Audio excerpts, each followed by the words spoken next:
Assalamualaikum warahmatullahi wabarakatuh. Halo semuanya, perkenalkan saya Fitria Ramadhani dengan NIM 240408117 akan menjelaskan praktikum titrasi argentometri. Tujuan dari praktikum ini adalah memahami dan menjelaskan proses titrasi argentometri menggunakan metode Mohr, Volhard, atau Fajans, menetapkan kadar larutan perak nitrat, dan juga menentukan kadar klorida dalam sampel cairan dengan presisi menggunakan metode Mohr, Volhard, ataupun Fajans. Titrasi argentometri didasarkan pada reaksi antara ion perak dari larutan perak nitrat dengan ion klorida dalam sampel. Reaksi utama yang terjadi adalah pembentukan endapan putih, yaitu perak klorida yang tidak larut dalam air. Endapan ini menunjukkan bahwa semua ion klorida telah bereaksi sepenuhnya dengan ion perak. Reaksi ini menjadi dasar penting dalam penentuan kadar klorida secara kuantitatif. Metode argentometri ini, yang pertama ada metode Mohr, menggunakan indikator kalium kromat untuk mendeteksi titik akhir titrasi yang ditandai oleh pembentukan endapan perak kromat yang berwarna orange kekuningan. Kemudian ada metode Volhard yang digunakan untuk menentukan kadar Ag+ atau klorida secara tidak langsung, di mana kelebihan larutan perak nitrat dititrasi dengan larutan tiosianat menggunakan indikator ion Fe3 yang membentuk kompleks merah saat titik akhir tercapai. Terakhir ada metode Fajans menggunakan indikator adsorpsi seperti fluorescein yang melepaskan diri dari permukaan endapan ketika semua ion klorida telah bereaksi menyebabkan perubahan warna.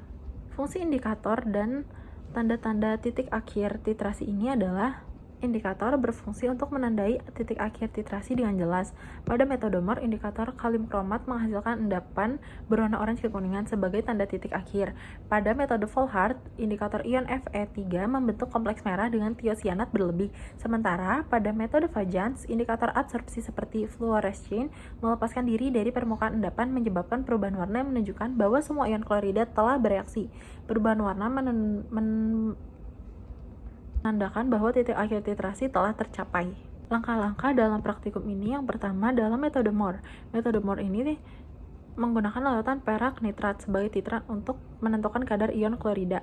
Prinsip dasarnya yaitu pembentukan endapan putih tidak larut, yaitu perak klorida yang bereaksi dengan ion klorida dalam sampel. Indikator yang digunakan adalah kalium kromat yang membentuk endapan perak kromat berwarna orange kekuningan pada akhir titrasi. Proses ini melibatkan beberapa langkah, yaitu larutan AgNO3 dibuat dengan ketelitian tinggi, di mana AgNO3 kemurnian 99,9% dikeringkan pada suhu 150 derajat Celcius selama 2 jam, lalu ditimbang tepat 1,6992 gram dan larutkan dalam aqueous hingga volume 100 ml. Kemudian larutan tersebut distandarisasi menggunakan larutan NaCl standar kurang lebih 0,05 normalitas. Setelah itu, cairan sampel dipipet ke dalam labu Erlenmeyer, asamkan dengan HNO3 6N, tambahkan larutan AgNO3, nitrobenzen, dan indikator Fairy. Titrasi dilakukan dengan larutan tiosianat dan hasilnya digunakan untuk menghitung kadar klorida. Dalam metode Fajans, menggunakan prinsip adsorpsi indikator pada permukaan endapan. Indikator seperti fluorescein diserap oleh permukaan endapan. Ketika semua ion klorida telah bereaksi, indikator melepaskan diri menyebabkan perubahan warna yang menandakan titik akhir titrasi. Pada metode Volhard, digunakan untuk menentukan kadar Ag+ atau klorida secara tidak langsung. Larutan tiosianat dititrasi terhadap kelebihan larutan perak nitrat. Ion Fe3 digunakan sebagai indikator yang membentuk kompleks merah dengan tiosianat berlebih saat titik akhir tercapai. Bahan-bahan yang penting yang digunakan dalam praktikum ini yaitu ada larutan perak nitrat yang digunakan sebagai titran utama dalam titrasi argentometri, ada ion klorida yang ditemukan dalam sampel yang akan diuji kadar kloridanya, dan juga asam nitrat untuk mengasamkan larutan untuk mencegah hidrolisis ion klorida menjadi asam lemah HCl. Ada nitrobenzen untuk penyekat koagulasi, yaitu mencegah pelepasan ion klorida dari permukaan endapan, dan juga indikator kalium kromat digunakan dalam metode Mohr untuk menandai titik akhir titrasi. Indikator fluorescein digunakan dalam metode Fajans. Indikator ferriamonium sulfat digunakan dalam metode Volhard. Larutan tiosianat digunakan dalam metode Volhard untuk menitrasi kelebihan larutan perak nitrat, dan aqueous untuk pengenceran larutan agar volume larutan dapat dikontrol secara presisi. Cara menganalisis data hasil titrasi argentometri yaitu catat volume titran yang digunakan, kemudian hitung normalitas larutannya, kemudian hitung kadar klorida dalam sampel.